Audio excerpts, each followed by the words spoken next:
I'm watching with a foreboding dread what is happening in our country right now. A president who watches a plane go down in the Potomac and suggests without facts or findings that a diversity hire is responsible for the crash. Or the Missouri Attorney General who just sued Starbucks, arguing that consumers pay higher prices for their coffee because the baristas are too female and non-white. The authoritarian playbook is laid bare here. They point to a group of people who don't look like you and tell you to blame them for your problems. I just have one question. What comes next?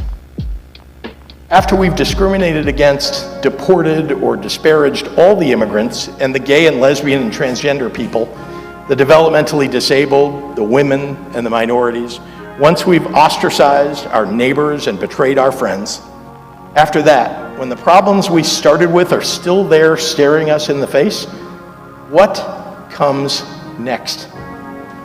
All the atrocities of human history lurk in the answer to that question. And if we don't want to repeat history, then for God's sake, in this moment, we better be strong enough to learn from it. Howdy, folks. This is another episode of the Chug Life Podcast, and I am extremely excited to get into today's topic, which is specifically the Epstein list and its ties to Trump, and as well as we're going to talk about the imminent release of the list itself, which is meant to come out today, February 27th, but we'll see how the government holds up to that promise. Now, a few of the big expectations that have come out from this is that Jay-Z will be on the list. That's like the big kind of crowd voted thing that's happening on, I believe, Polymarket is what it's called. And essentially, folks pay to vote for something, and that will get put up. And that is amongst, your typical Clinton, Bill Gates, those guys. Jay-Z's at the top of the list.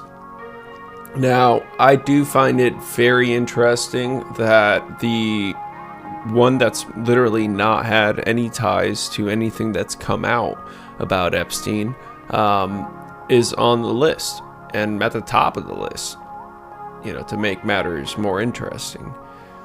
Now, what does that tell us about the presumption here going into the release of this list is that I think it's very obvious everybody wants Jay-Z to be put on this, but why? As somebody who has a lot of ties to just about every suspect person that has gone down, there is direct correlations there. He was in bed with Diddy. He was well known within the Harvey Weinstein spheres, I would imagine, being the top musical mogul of our generation. Then that's bound to happen. So is there a tie as far as sexual trafficking and human rights abuses? I'm not sure. I'm not so inclined to believe that, but I do find it really interesting he's at the top of the list, because shortly after, you've got your typical suspects, Bill Gates, Clinton, and I think that a lot of the times when it comes to who is going to be put on this list of, suspects, you'd probably be looking at Elon Musk, right? You're considering the richest and now arguably the most powerful man on earth. He isn't on this list. He's nowhere to be found. So at the end of the day, what does that say for what the media and specifically the huge machine that is the right-wing media? They're just gonna not have this guy on there. They're just gonna ignore any of the ties. At the end of the day, what does it matter when you've got princes, ex-presidents? You got the Oprahs on there. Of course, we know we've got Leo DiCaprio, man. Good God. Tom Hanks is probably going to be on that list. I would not be surprised if any of the named are on there. These are all just suspects. Riches and fame will get you on this list. Now, what I'm interested is the detail, Is this going to be as heavily redacted as we've seen before? Highly likely. Is there going to be a chance that we know any of the actual crimes ahead of time before they're going to be possibly prosecuted? I don't think so. I think that there's a huge machine that is working in the background to tie this case into something bigger. That is my hope, like some form of a RICO statute where you can go and just sweep arrest all of these guys on this file that are tied to the Epstein list. I don't know. We'll see. And that's the hope. But at the end of the day, does it really matter when the public knows? And, hopefully, and, that's kind of the goal with this, I'm assuming, is just going to be to have that public knowledge be able to be the driving factor to push law, because law itself, to an extent, can do a good amount of work to target crime and target issues that need to be dealt with in regards to law and order. But the public has such a large amount of power when it comes to doing the same thing through means of protest and making their voices heard. So I do think this tactic is very interesting. It's something that presidents have been saying for a while, but nobody's ever done it. I'm very curious to see that this is just gonna not happen, or whether it will. That's one to watch. Now, in regards to the list, the main point of interest for me absolutely is Elon Musk. Whether Elon Musk has or had any involvement with Epstein and Ghislaine Maxwell. Now, as previously mentioned, we know that Elon knew who Ghislaine was. So de facto, we knew and we know that he's aware who Epstein was, if not knew him closely, like Trump did. Now, there's that connection in regards to having direct knowledge about, he likes younger girls. Because let's be frank here. If Trump was aware, he likes younger girls, these are younger women, then Musk should have been aware. Let's just be honest here. The intellect gap from Trump to Musk is football fields, all right? And I think, just going to give the benefit of the doubt to a highly successful businessman like Musk. You'd probably have the intellect to, have the same realization that Trump would have. So where do we go from that assumption? Essentially, what I'm pointing at is that if you can make the assumption that he is around a lot of young women, all right, and there is another person that is with him almost constantly, but they're not together, all right, where's the leeway for it to be circumstantial? And the reason why I bring up the fact that it's, purely circumstantial is that there isn't any direct evidence yet. And of course, if there were direct evidence, they'd probably be prosecuted for it. So this is my long-winded way to say that if the richest man were to be named in this list today, the man who is at the right hand of the current sitting president, and the man who is currently in charge of leading the fastest and most brutal radicalization of the government seen in probably since the whole damn thing started, or honestly, that maybe maybe Hoover did some shit similar. I'll be honest. Hoover was pretty fucking horrible, but Hoover also didn't have the amount of power that Musk does. Let's be honest. Hoover was specific to the FBI. So we got lucky in regards to that. But now you have a guy who has the ability to whisper anything and everything into the president's ear. And the president is so, here's the thing. If somebody were to give you, $1 million tomorrow and essentially say, hey, no strings attached, just want to be with you every day, all right? Just give me a seat at the table. That's typical. That's where Trump is right now. But the difference is that Trump understands full well that Musk can fully fund his campaign by himself. He can answer any of the issues that Trump has in regards to his debts. Let's just circle back really quickly to the fact that Trump is notoriously in debt.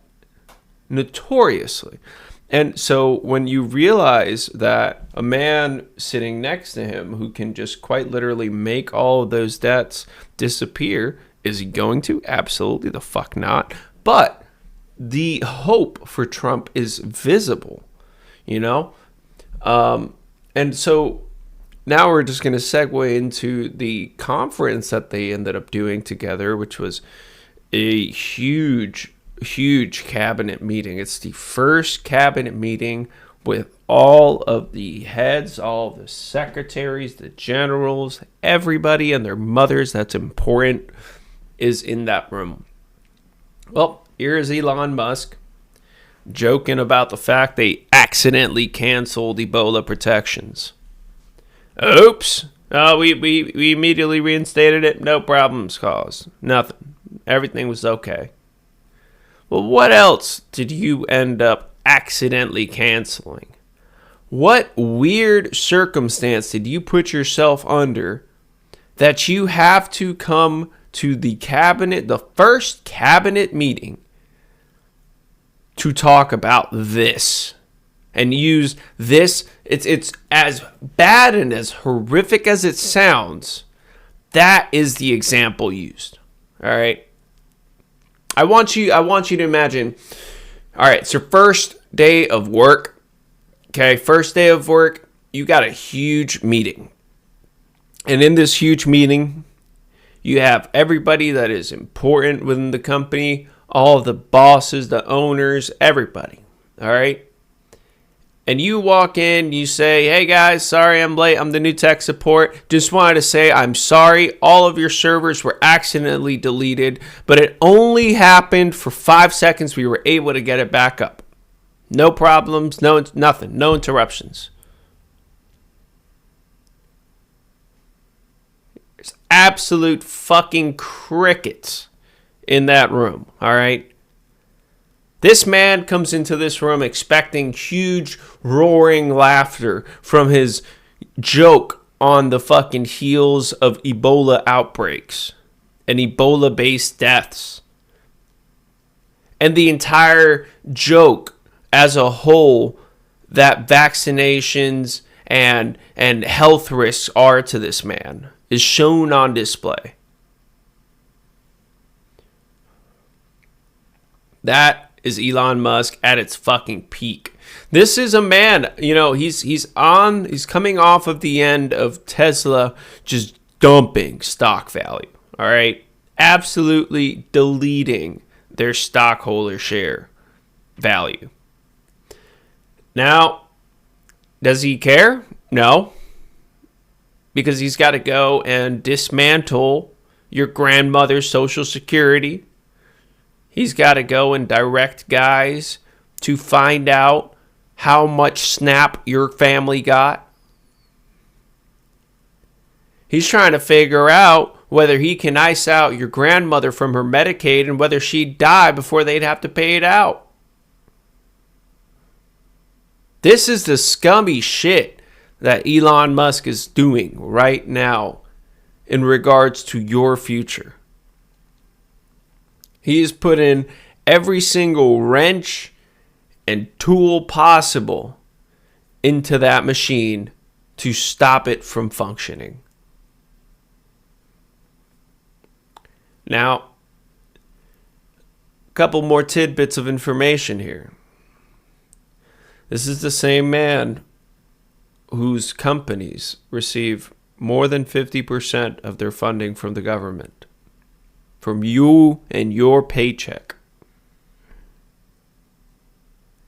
You know, we like to say that, oh, the government is just this imaginary thing. It's just up there. Fuck them.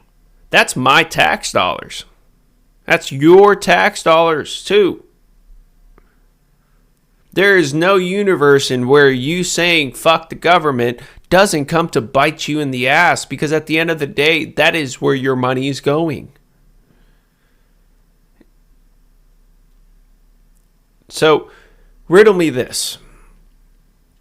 Do you believe that as somebody that didn't vote or chose to not have a say in the process has the same ability to speak after the election and say, oh, well, this shouldn't be happening, X, Y, and Z? Abso-fucking-lutely. Now, am I going to call you out on it? Abso-fucking-lutely. My point is, people, encourage everybody to vote. That shit's important. More specifically, you got to have these harsh conversations with people. That's how you get to the crux of the issues.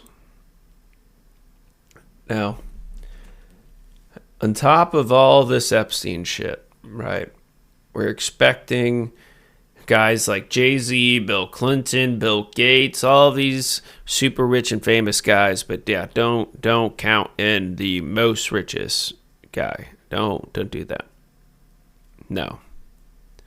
And you know, I find it wild that there seems to be no direct correlation with Twitter or X talking about this. You know, they're not including him, and it's there's no correlation amongst anybody.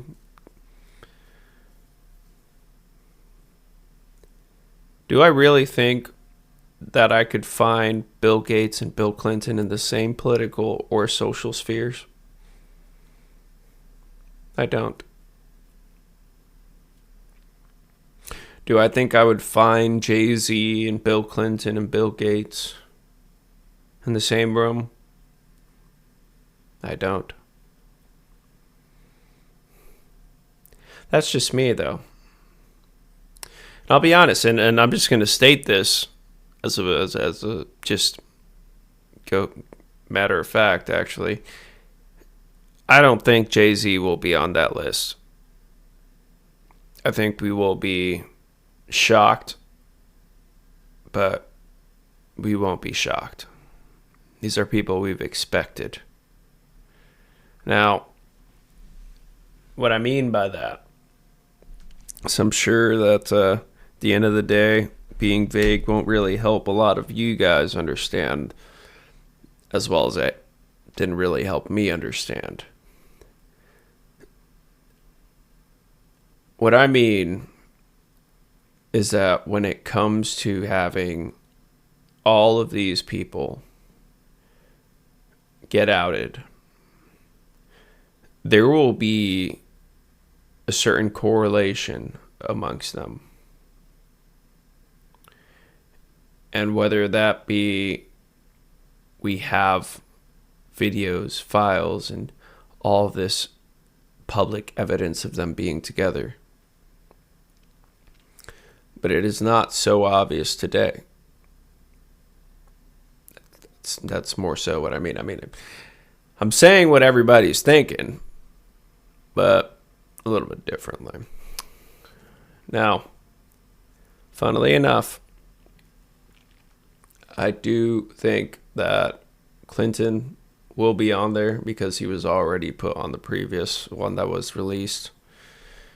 Do I think Bill Gates is involved in any of this shit? Absolutely not. Bill Gates won't be involved. I don't think that what's his face Zuckerberg and all these the usual suspects from the right side, I don't think will be on there.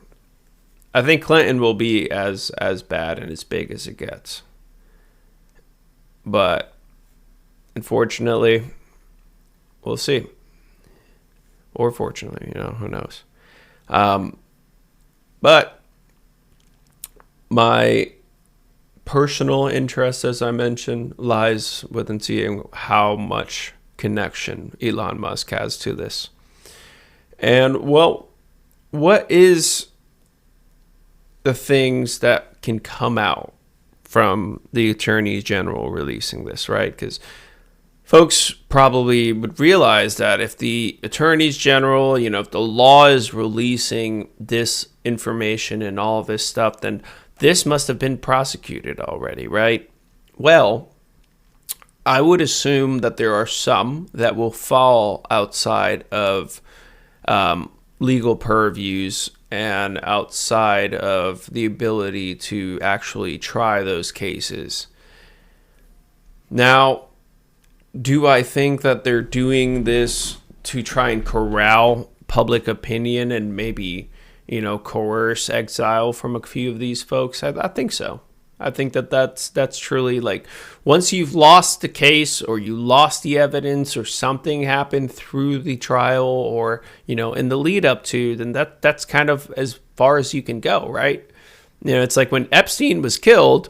Well, what are we going to do with all this information that we expected to be released during the trial? And as a result of the trial, well, we don't have that, but we have the Epstein files, which is, quote unquote, what they're going to release.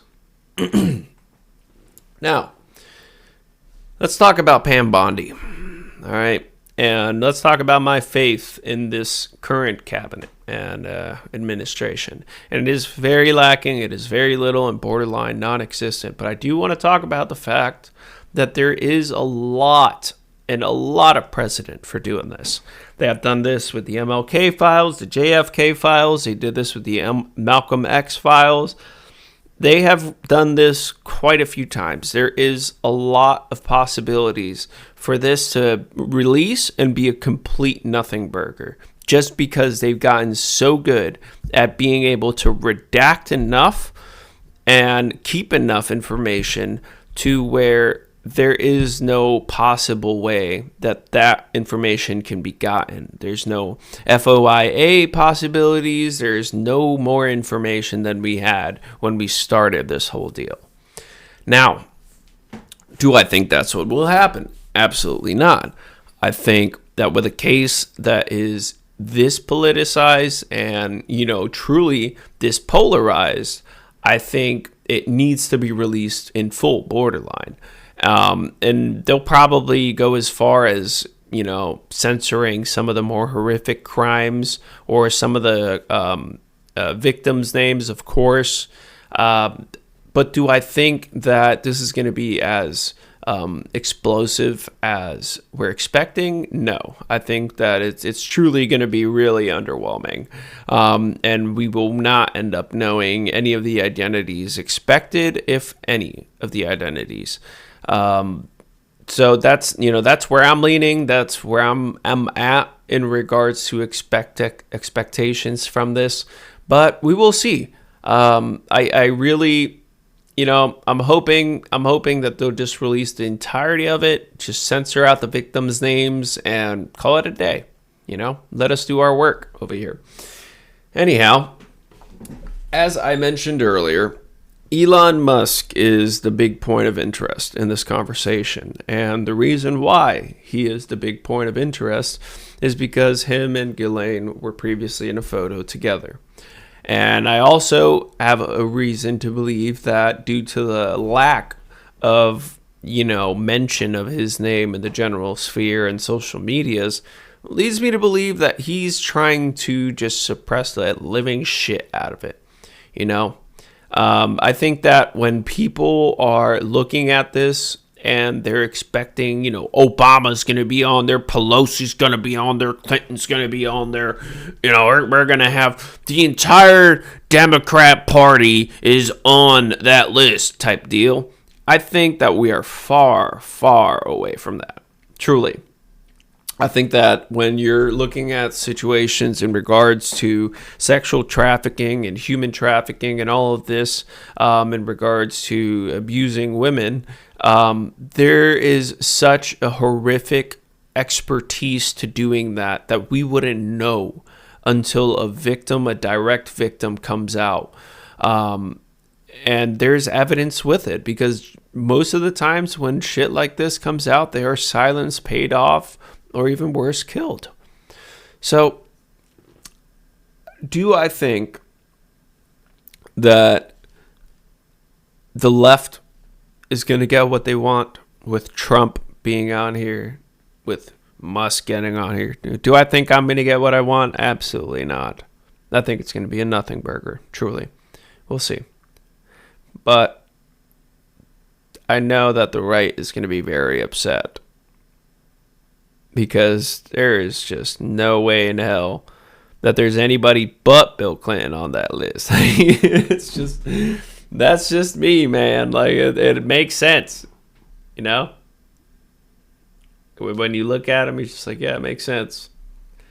Same thing with Trump, but like, Trump's also the guy that was just like, oh yeah, grab her by the pussy, you know? We know he's a fucking weird dude. Like, that's what I'm saying by the,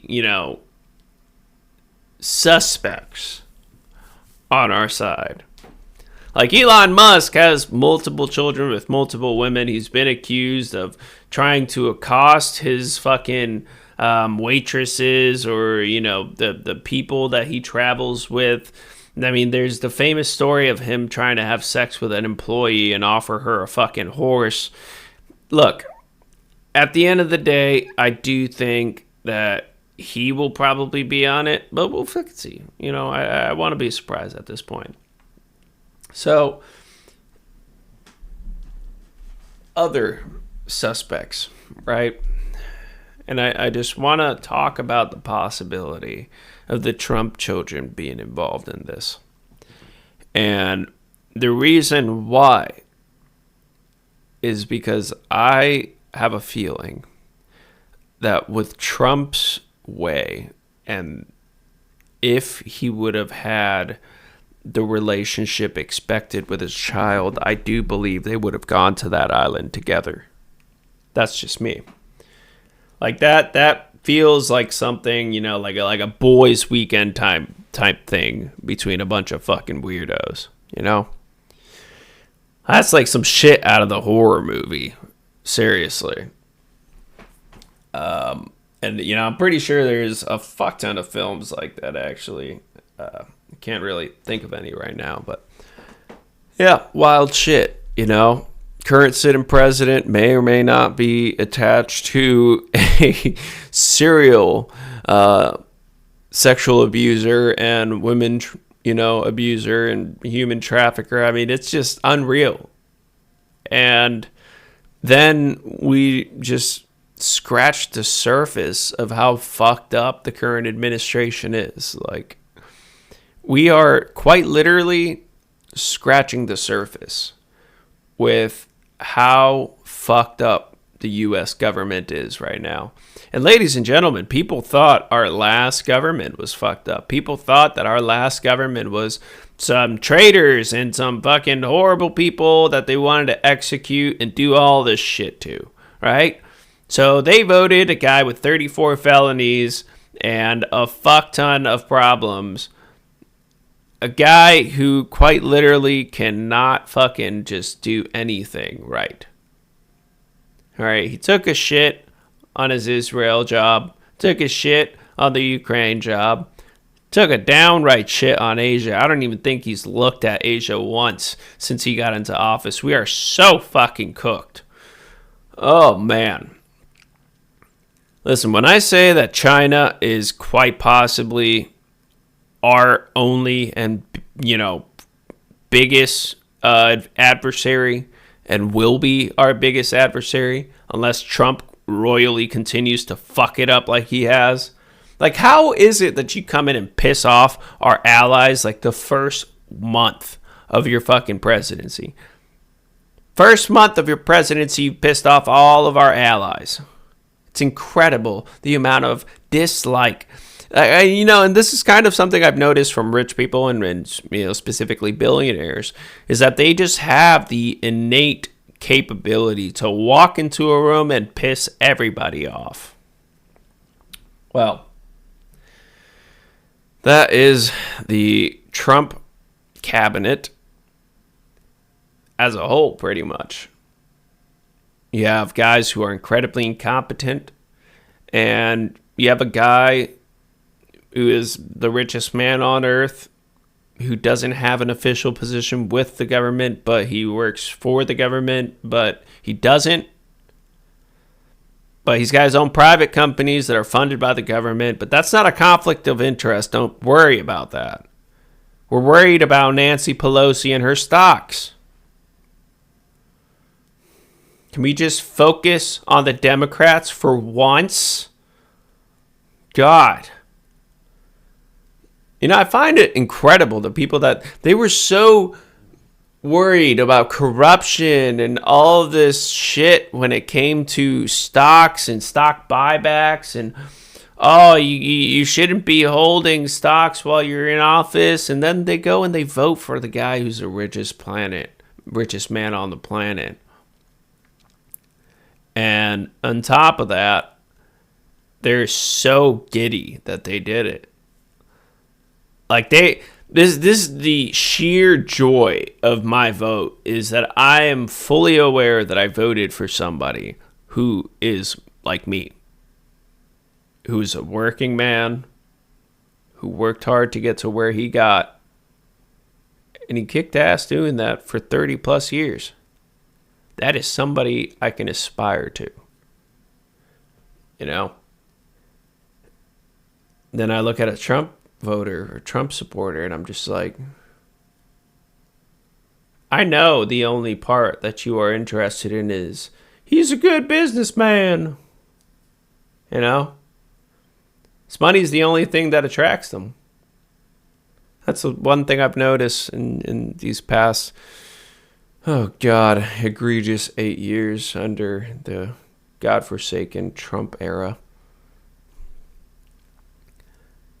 is that they just love money and the idea of it maybe trickling down on them.